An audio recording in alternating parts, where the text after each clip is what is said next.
Hi, Anwyn Avalon, Water Witch and Priestess here today. Today I actually wanted to talk about the first modern Water Priestess.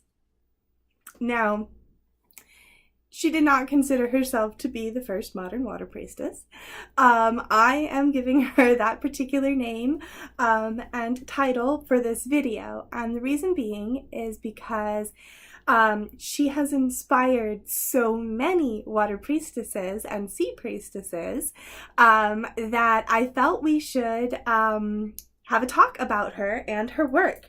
So first off, let me grab, I dropped my book here. All right, there it is. Okay, so first off, let me introduce her and the book that I wanted to talk about today.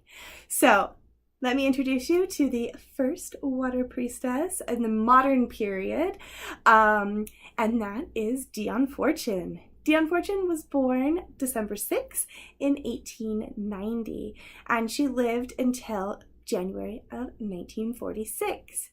She is, or was, a British occultist, Kabbalist, ceremonial magician, novelist, and author. She did not consider herself to be a witch. However, she definitely walked the role of the priestess while she was here on the earth. And she is the co-founder of the Fraternity of the Inner Light, which was founded in two locations. One was in Glastonbury and the other is London. Now, where to even start? First off, Glastonbury is now one of the most popular sacred destinations in the world. It is a place where there are wonderful energies and wonderful magic that has taken place for a very, very long time. There's been many witches, priestesses, mystics that have lived there, that have done their work there, and been very inspired and empowered by the energy vortex of this area. Now, Dion Fortune's home happens to sit right across from the Chalice Well and next to the White Spring Temple, or the Well House. And while she is not necessarily directly responsible for the creation of either site, her house is sitting right in between the two and is right in this vortex mix. Now, if you didn't know, there are three springs in Glastonbury town: the white, the red, and the black, which is little known, and I'll have to do a video on that later. It's found in Glastonbury Abbey. Now, Dion Fortune was a prolific writer. She wrote a lot of different things, and she wrote novels, she wrote books on esoteric subjects, and she was instrumental in the magical battle of Britain, which I'll talk a little bit about in a second as well. So I believe that she is a water priestess, not just because she lived and worked in Glastonbury, which is an epicenter for water priestesses and water magic and water witches, but because she wrote the Sea Priestess. Now, the Sea Priestess is first published, let me make sure I have the right date here. It was first published in 1935. So this is a good 20 years before Gardner published High Magic's Aid, which was considered to be one of the first books on magic before the witchcraft laws were repealed. However, that's not the case, because the Sea Priestess, also very similar to High Magic's Aid, is written in a novel form. Now, I'm not going to lie and say that it's the most dynamic and exciting book out there, because it's not. However, this book was written in a time when magic and witchcraft and the occult and esoteric subjects were not talked about. They were not mainstream. If you were practicing these or involved in these, you could still go to jail. It was still illegal. And so there's a lot of information that was hidden in novels. And this is something that was happening for quite a while, actually. And it's not just Gardner, and it's not just Dion Fortune's work that has done this. So The Sea Priestess is a book about a woman that basically takes on the role as priestess. She goes by the name Vivienne Le Fay, which is a little bit of a pull on Morgan Le Fay, which is Priestess of Avalon, sea-born. That's what her name Morgan means, as well as Vivienne, who's a lady of the lake, so a water nymph, a Gwagathanoon, or a lake lady. And so there's a connection there. Now, in this book, what she does is it's a novel about a man that comes to her to learn and to get taught.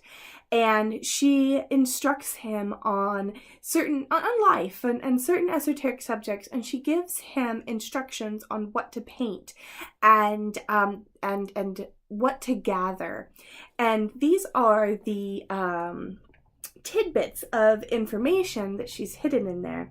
There's a recipe for the fire of Azrael, where she tells him to go get certain types of wood to create this, and then what she has him paint on the walls. I'm not going to give it away. I'm not going to tell you all of it, but what she has you what she has him paint on the walls is really important as well. And she has a sea temple, and the sea temple is something that's been used in visualization meditation by many priestesses that have followed her work. And I'll just show you, this is one of those books that, even though it's a novel, I have gone and outlined and underlined things. This is just a little bit of information about the Sea Priestess, and some of the information that you may find in here, like the recipe of the fire of Azrael, some of the stuff about her sea temple, some of what the priestess is wearing. This is all detailed in here. But then, at the very end of the book, it does add this, and I think that this is really fascinating. I am the star that rises from the sea, the twilight sea. All tides are mine and answer unto me. Tides of men's souls and dreams and destiny, ice is veiled, and Ia binah gay. Lo, I receive the gifts thou bring me, life and more life in full ecstasy. I am the moon that draweth thee. I am the waiting earth that calleth thee. Come unto me, great Pan, come unto me. Come unto me, great Pan, come unto me. And so there's a beautiful invocation to Isis and Pan right here in the book, just as a song. So this is some of the little bits of information that she's woven into this. Now there's another follow-up book here. Unfortunately, it was not completely written by her. It was her work, but she did not get to finish it before she passed. And so it was after that they were able to finish putting everything together and finish up the story, taking her work and tying it up into the second volume and sequel to Sea Priestess. So this is something else that you might be very interested in. Now, I had mentioned, of course, the Magical Battle of Britain. Now, the Magical Battle of Britain is really interesting because this is something that took place during World War II. So you've probably seen and heard a lot about the Germans were getting ready to invade Britain. But for whatever reason, it never happened. And they don't know why. They can't figure out why he never made it across the channel. Well, if you ask the powerful mystics and witches of the time, they will tell you that they were working magic actively to thwart them and to stop them from crossing the channel. It worked. And some of that information is detailed here in the Magical Battle of Britain. Now, what the gist of this is she basically wrote letters to other prominent witches and mystics of the time and said, we need to get together and we need to do something about this. And that's exactly what she did. She wrote the letters, she put together meditations, visualizations, and energy work that would help to stop this invasion. And other witches and magical people got involved and ended up, obviously, making it happen. The Germans never crossed the channel. They never invaded the UK. And so Dion Fortune and many of the people that she worked with at the time are directly responsible for this. And so it's she's also then one of the first people to work magical activism, and in this case it was opposing the Germans and trying to protect the people of Britain. So the next one that I wanted to talk about real quick, and it just happens to be another book that I have on my shelf, a really good and short read. I mean, it's not very big, but this is called The Work and Training of an Initiate. And this book is a little bit different. It's not a novel. It's not detailing something that was historically done like the first couple of books that we talked about, but this is working the path and laying the table of contents, laying foundations, the way of initiation, preparing for initiation, the path of the hearth fire, and going through like how to do different meditation techniques and stuff like that. So there's training the body, training the mind, all sorts of different stuff. So this is a book that is really, really worth getting and working through. Now, it does have this little bit here. And even though this is not necessarily about waters specifically, it does talk just a little bit about the headwaters of occultism. And so this is not actually about water, but you can see that she has this very watery vein and through a lot of her work. But how could she not, living next to the two most powerful springs on the planet right now? I mean, it's such a power place. So anyways, she does, because of the time that she was in, she does have a strong undertone of Christianity in her work. However, what she is working is the Christ light energy, which is so different than the fundamental evangelical energy that is so oppressive and so dark and judging.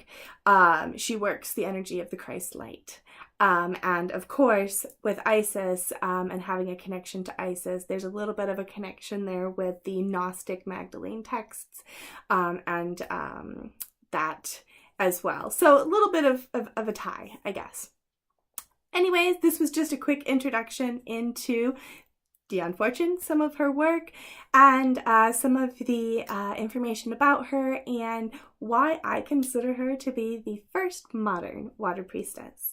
Like I said, of course, there are many, many, many water priestesses throughout time, and I will have to do more videos on them. But I wanted to talk about her because since the 1900s, turn of the century 1900s, after the Industrial Revolution, I don't know of anybody else that was working this type of magic in conjunction with water, or even using the Sea Priestess title. In fact, her use of the Sea Priestess in the book has spurred on other books, The Way of the Sea Priestess by Louise Terrier, The Untraining of a Sea Priestess, and I'm so sorry I cannot remember the name of the author. I just know that she was the Sea Priestess from the Corellian tradition. And so there has been other women besides me for a very long time, at least 100 of years, using these words like Sea Priestess, or not using these words like Sea Priestess, and working the magic anyways without the description or the title. And especially within, you know, the 80s, 90s, early 2000s, we see a big rise of priestesses and watery natured women anyways. But we'll have to talk about some of those as well as some other ancient water priestesses, and those will be for the next time.